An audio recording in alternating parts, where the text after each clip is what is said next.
Di sebuah kerajaan yang makmur, hidup seorang raja yang bijaksana dan terkenal adil. Sang raja memiliki seorang putra yang cerdas namun terkenal nakal, yang selalu mencari cara untuk menguji kecerdasan orang-orang di sekitarnya. Putra raja ini seringkali mendengar cerita tentang kecerdasan dan kecerdikan Abu Nawas, seorang tokoh yang terkenal karena kebijaksanaannya dan kemampuan berpikir di luar kebiasaan. Suatu hari, putra raja memutuskan untuk mengundang Abu Nawas ke istana dengan tujuan mengujinya. Ia ingin melihat apakah Abu Nawas benar-benar secerdas yang sering diceritakan orang. Dengan senyuman penuh arti, putra raja mengatur pertemuan itu dan mengundang Abu Nawas untuk makan siang bersama di istana. Saat Abu Nawas tiba di istana, ia disambut dengan ramah oleh putra raja. Mereka duduk di aula yang megah, dihiasi dengan permadani dan lampu-lampu indah. Setelah makan siang yang lezat, putra raja mulai mengajukan tantangannya. Dengan nada suara yang ramah tapi penuh tantangan, ia berkata, "Abu Nawas, aku dengar kau adalah orang yang sangat cerdas dan bijaksana. Aku ingin mengujimu dengan beberapa pertanyaan. Jika kau bisa menjawabnya dengan benar, kau akan menerima hadiah dari kerajaan. Namun, jika kau gagal, kau harus memberiku sesuatu yang kau miliki. Apakah kau setuju?" Abu Nawas, dengan senyumnya yang khas dan penuh percaya diri, menjawab, "Tentu saja, Tuan Muda. Aku siap menerima tantanganmu." Putra raja mengangguk dan mulai dengan pertanyaan pertamanya. Ia berkata, "Pertanyaan pertama, apa yang selalu naik tetapi tidak pernah turun?" Putra raja yakin bahwa ini adalah pertanyaan yang sulit dan berharap Abu Nawas akan terjebak. Namun, Abu Nawas dengan cepat menjawab, jawabannya adalah usia. Usia kita selalu bertambah dan tidak pernah berkurang. Putra raja terkejut dengan jawaban yang tepat itu, tapi ia tidak menyerah. Ia beralih ke pertanyaan berikutnya. "Baiklah, Abu Nawas. Pertanyaan kedua, apa yang memiliki 5 jari tetapi tidak memiliki daging, tulang, atau darah?"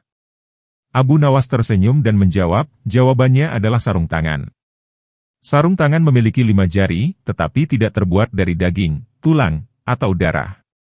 Putra raja tertegun. 2 pertanyaan sudah dijawab dengan mudah oleh Abu Nawas. Namun, ia tidak ingin kalah begitu saja.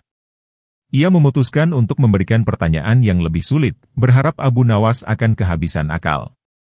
Ini yang terakhir, Abu Nawas. Pertanyaan ketiga, apa yang selalu mengikuti kita dimanapun kita pergi, tetapi tidak bisa kita sentuh? Putra raja merasa pertanyaan ini akan sulit untuk dijawab karena jawabannya tidak selalu terlihat jelas. Abu Nawas kembali berpikir sejenak, lalu dengan tenang menjawab, itu adalah bayangan kita. Bayangan selalu mengikuti kita, tetapi kita tidak bisa menyentuhnya. Putra raja terdiam, takjub dengan jawaban yang tepat dari Abu Nawas. Ia tak menyangka bahwa semua pertanyaannya dapat dijawab dengan begitu mudah. Abu Nawas tidak hanya menjawab dengan benar, tetapi juga melakukannya dengan ketenangan dan kepercayaan diri. Raja yang menyaksikan seluruh kejadian itu dari jauh, mendekat dan tertawa terbahak-bahak. Ia berkata kepada putranya, "Putraku, kau baru saja mendapatkan pelajaran berharga. Kecerdasan bukan hanya tentang seberapa sulit pertanyaan yang kita ajukan, tetapi juga tentang kemampuan kita untuk memahami dan menerima jawaban yang benar." Putra raja tersenyum malu tetapi juga merasa terhibur. Ia menyadari bahwa meskipun ia mencoba menguji Abu Nawas, ia sebenarnya telah menerima pelajaran yang berharga tentang kerendahan hati dan kecerdasan.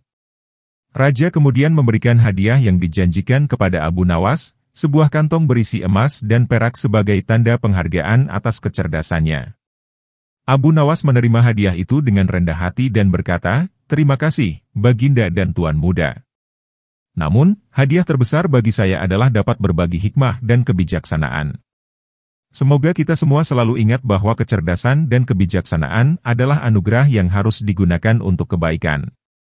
Cerita ini menyebar ke seluruh kerajaan, dan Abu Nawas semakin dihormati sebagai sosok yang cerdas dan bijaksana.